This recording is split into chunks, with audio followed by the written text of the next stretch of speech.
If you want to check out 3 looks using the NATASHA DENONA Safari All Matte Eyeshadow Palette, then please keep on watching. Hello my friends, if it's your first time here, thank you so much for coming. My name is Alicia and KINKYSWEAT stands for my kinky hair and sweat life. A fitness professional who loves beauty. If you want to check out my movement adventures, you can find all that on Instagram. And as you could probably already tell, we're at Maddie's house. She's under the bed sleeping.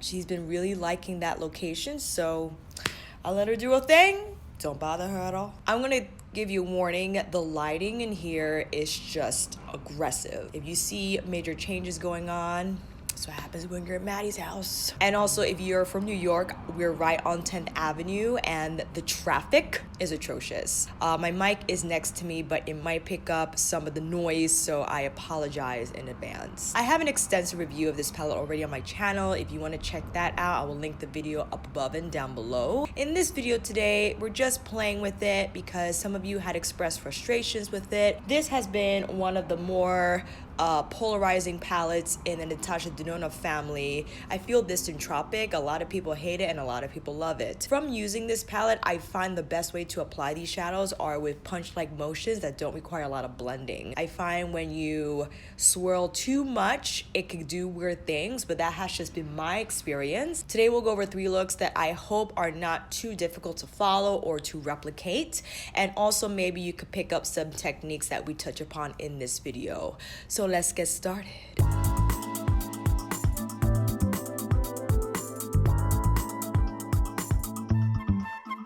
All lids will be prepped with the Too Faced Born This Way multi-use sculpting concealer in the shade Natural Beige. And if I do lashes, they will be the Ardell Wispies in black. Otherwise, it'll be a regular Too Faced Better Than Sex waterproof mascara. Refer P07F, which I think might be the number 16, with Desert Date. And what I've been doing a lot of, instead of going in with swiping motions, I first punch in the color like so. I find this ensures maximum color impact, and it actually, excuse me, are you to focus on me? It ensures that the color gets on the skin and it looks rich. I punch that in throughout the crease. So Desert Date's a beautiful light orange, I would say yellow orange shade. Now they're all mattes in here, so if you're not into that, make sure you have like our favorite shimmer on standby to apply this with. And then once I get the majority of the shadow on the lid, I then take my circular motions to further feather out the edges and to pull out the edge a little bit here, the V point. If you want to further blend this out, you could go in with one of these lighter shades. In this case, we'll go in with Aya and use Aya just to kind of feather the edges of Desert Date. Again, I'm just punching in more Desert Date because I really love this shade and I want it to appear saturated. Now with the Refer P70A, also the number 15, with Amhara. Same thing, but now lower on the crease, and I'm gonna punch that in the same way we did with Desert Date. You might not see a whole lot of difference, but I feel this adds richness to the eye look because the next shade we're going in with, I feel will help further punch that up. I'm also taking on Hamra with the same brush. Ooh, maybe that was too big. Hold on. Abort. Going in with the Refer pencil brush with Amhara, but because this is smaller, have a little bit more control, much better. Now my Refer number 1 brush in with Masai, and I'm just placing that. Oh, that truck is so loud. I'm punching that onto my lid. You could also use this on the outer corner as well to blend out the crease. You don't have to use Amhara. You could go in straight after Desert Date if you wanted to as well. I'm taking that same brush and same shade, but on the outer corner of the lower lash line. A little more in, I feel. I'm taking Amhara with my Refer pencil brush, the smaller one that comes in the matte black, the number 3. I'm just getting more color there. You could dip out and add a shimmer-like shade on the inner corner if you want to exclusively stick to the palette.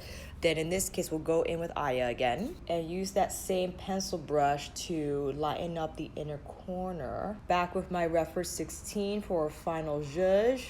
Make sure everything's blended together. Packing in some extra color here. Want to make sure that looks nice and diffused. Wonderful, let's do the other eye and I'll be right back. Look complete, friends. I just put mascara on the lashes and here are the eyes. And on the lips, I have the Persona Cosmetics lip gloss in the shade Honey, and here is a wide shot of the eye look. What do you think, friends? This is perhaps my go-to look using the Safari palette. Using Masai all over the lid is just a surefire way to get some smoke without committing to a very dark color if you're not comfortable wearing, oh, look at this lighting change go. If you don't want to commit to a dark brown shadow for a smoky look or black for during the day, I think this is a great way to go. And paired with Desert Date and Amhara, these two shades here, I feel are a beautiful setup for Masai. That you want to add a shimmer look to the inner corner instead of using the matte look, by all means, you're good to go with that. And I think the next look we'll go in with these green shades because I believe these have been the most problematic out of the palette, so let's get into it. It's green time. Oh, why am I green? Olive, something like that. Now, when it comes to these green shades, I find the best way to work with them is like we did in the first look, punch them in first and then blend out from there. I feel you get the best color impact and it'll ensure that it won't look chalky and messy. Reference number 15, now with Rhino. Again, I'm going to start mainly in the crease area and also on the outer V and just punch that in. If you have smaller eyes, you're more than welcome to use a smaller brush. In fact, you can use a shader brush if you find that's a lot easier. I had to get, excuse me, hello? I'm punching and swiping. Now, you might have to take your time here. I'm not gonna lie, this is not like a fast look when it comes to using the greens and the teals. But if you have this palette and you wanna make it work, then this is what's required. All right, I'm happy with how that's looking so far. Same brush now with Stone. Let's see how this does in blending out Rhino, because this is where you got to be really careful, not let the edges blow out too far, keep it contained. And I'm brushing in because I don't want to brush out and lose the color and it'll go too far. Okay, we like that, we like that. Now what I want to do, I wish I had my other brush, I didn't bring it with me. In substitute, I'll take my Refer pencil with Rhino again, and I just want to refine the crease here because I want it to look a little more uniform, a little smoother, so it has like that distinct round effect here, and to fill in any portions that might look splotchy. And then maybe even use the point of the brush to kind of shape the outer V here a little bit. I'm gonna take the opportunity now with Rhino to pull that along my lower lash line. Might have to use a smaller brush to get a more punchier effect, but we'll take care of that in a minute. Taking my Refer shader in number 2 with Fata Morgana. Has a lot of punch, so I will just punch that in. I'm not going to sweep it in. I'm using the shape of the brush to carve in and under the crease line. I'm also taking this all across the lid. I'm pulling down carefully again to just maintain that shape. And ain't that just so pretty? Same brush, same shade, lower lash line. You could use an eyeliner or just use the powder to just get the inner rim. Using the pencil brush to smooth out that color. Taking a little bit of Stone to help with that. Making sure this part of the lash line is covered. I'm also taking my very small Refer crease brush, and again with Fata Morgana, I'm just smoothing this out a little bit more. I'm also using this brush to further shape out the shadow. Number 16 with Rhino. This might be a mistake, but I think I want to use Rhino to just further blend out the edges and then pull this out a little more. And I'm using very light pressure. I'm barely grazing the skin.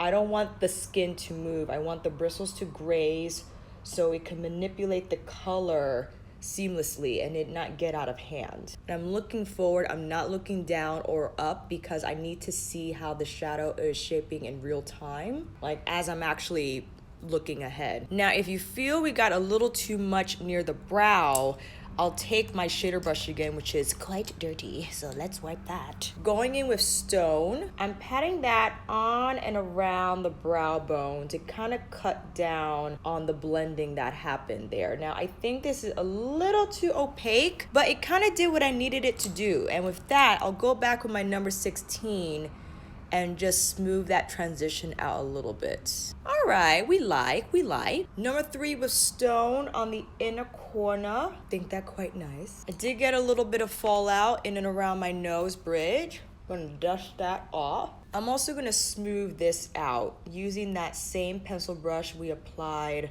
Stone with, so that transition could look a little smoother. All right, friends, let's do the other eye and I'll be right back. Finished look, friends, and on the lashes we have Ardell Wispies in black. Oh hey, lighting change again. And here's a wide shot of the look. On the lips again, Persona Cosmetics lip gloss in the shade Honey and the smoking look from afar. Oh, this is so funny. Wow. So I have the shades down because I feel it acts like a filter, but I might have to take them up again, but I really don't know because here we go again. We're changing again. Ah! This light keeps me on the edge, man. What do you think of this green smoky look? It's fairly simple, and I do feel maybe you can't see Rhino when I put everything together. I feel that Rhino just adds to the overall richness of the look, and lo and behold, I did take a picture of me not using Fata Morgana, but I did use Savannah.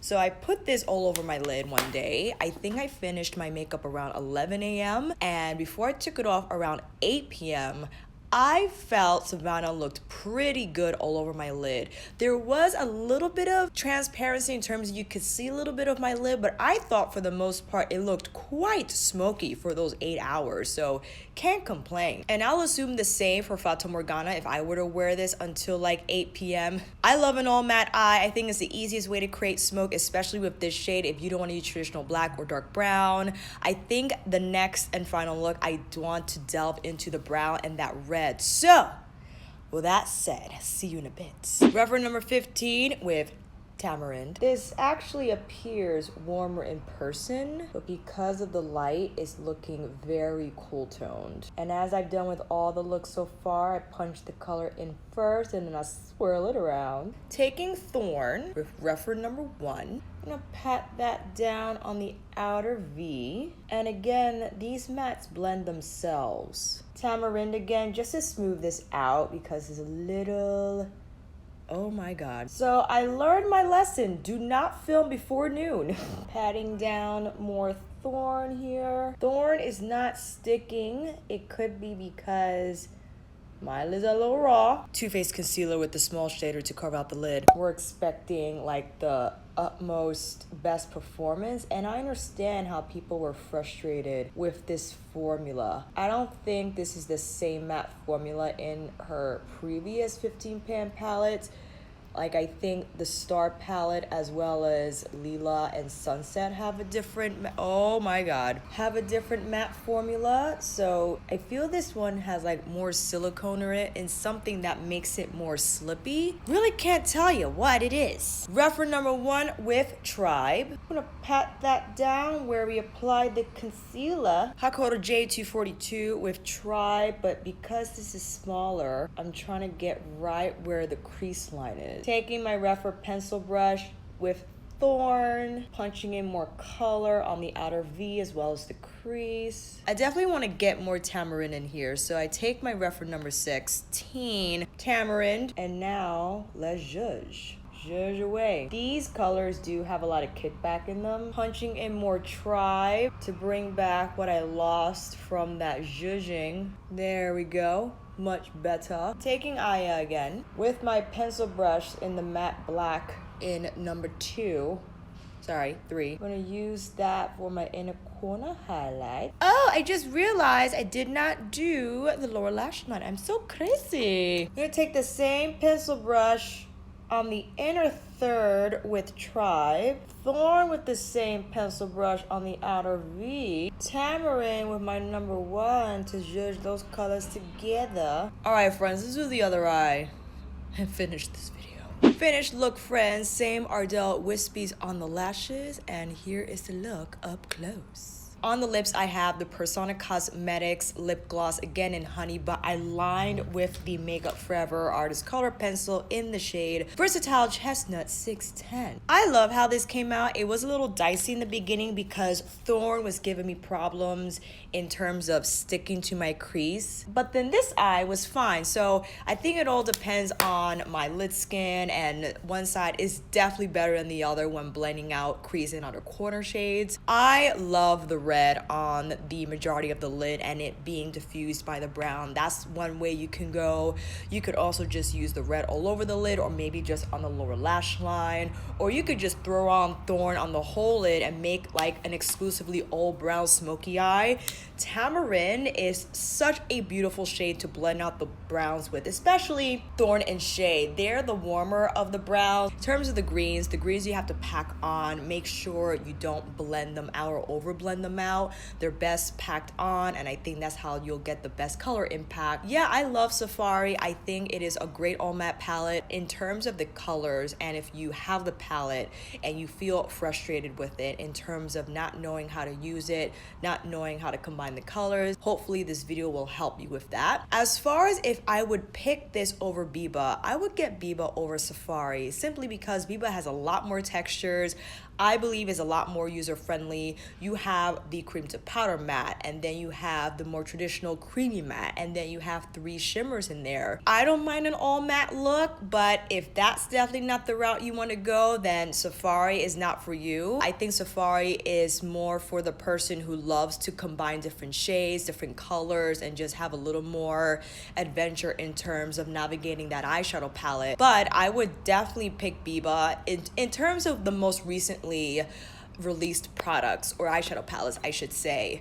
In regards to Sunrise, I would rather buy Sunrise over Safari as well, not only because of the size but the price point. $65 versus $129, can't beat that. And I much prefer the shades in Sunrise over Safari. Like, I could get down with this any day of the week. I'm super excited about this palette. This is more my color story, but not to say that I don't love the shades in Safari, but Sunrise definitely gets me more excited before I even jump into that. My friends, I hope this video helped. Let me know if you have Safari, if you're thinking about getting it, what your favorite shades are, and we'll take it from there. And that, my friends, is a wrap. Thank you all so much for watching. I hope this video helped, and if you like this video, please give it a thumbs up and subscribe to my channel. And until then, I'll see you on here again with another tutorial, 3-look video or review. Take care, and I'll see you again soon. Oh, I am so red. Why am I so red? Oh, this is not gonna work. I forgot. No, I think I have Bossies. I also know I have it. Let me get my towel ready. It is hot in here. Oh my god, my armpits are melting. Now with the pepper. Oh, excuse me. These trucks are so loud. But I do, oh no. But I do feel it adds to the richness of the look. I'm sorry I'm so red right now. I don't even know what to do with myself. I look sunburned. Oh, are we back to normal? I don't know. Between the sun and the trucks, I don't even know what to do anymore.